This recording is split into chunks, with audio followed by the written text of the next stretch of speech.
અંકલેશ્વરના ગડખોલ ગામમાં આવેલ વેલકમ નગર સોસાયટીમાં ધોળી દિવસે તસ્કરો એક બંધ મકાનને નિશાન બનાવી સોના ચાંદીના દાગીના લઈને ફરાર થયા હતા।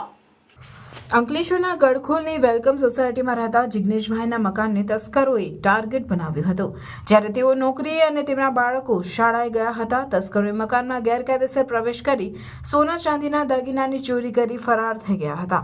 મોડી સાંજે જ્યારે બાળકો શાળાએથી ઘરે પરત ફર્યા ત્યારે ચોરીની ઘટના પ્રકાશમાં આવી હતી। બાળકોએ તરત જ પિતા જિગ્નેશભાઈને જાણ કરતા તેઓ ઘરે દોડી આવ્યા હતા। ઘટનાની જાણ થતાં જ અંકલેશ્વર બી ડિવિઝન પોલીસને ચોરી અંગેની જાણ કરવામાં આવી હતી, જેના પગલે પોલીસે ઘટના સ્થળે પહોંચી તપાસ હાથ ધરી હતી અને ગુનો નોંધી કાયદેસરની કાર્યવાહી શરૂ કરી હતી। પોલીસે આસપાસના વિસ્તારના સીસીટીવી ફૂટેજ તપાસવા સાથે વિશેષ ટીમ બનાવી તસ્કરોને ઝડપી પાડવાની કવાયત હાથ ધરી છે। તો રોજ દરમિયાન એ જોબ પર જાય છે, જીયાજી અને બેન, અને એમની છોકરીઓ પણ સ્કૂલે અને કોલેજ જતી હોય છે। ત્યારથી 11:30 થી 6 વાગ્યા સુધી ડેઇલી રૂટીન પ્રમાણે ઘર બંધ હોય છે।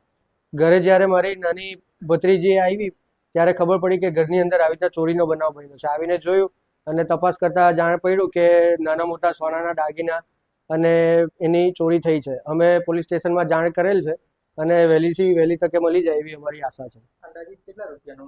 અંદાજિત 1.25 લાખ થી 1.5 લાખની ઘરેણાની ચોરી જાણ થાય છે।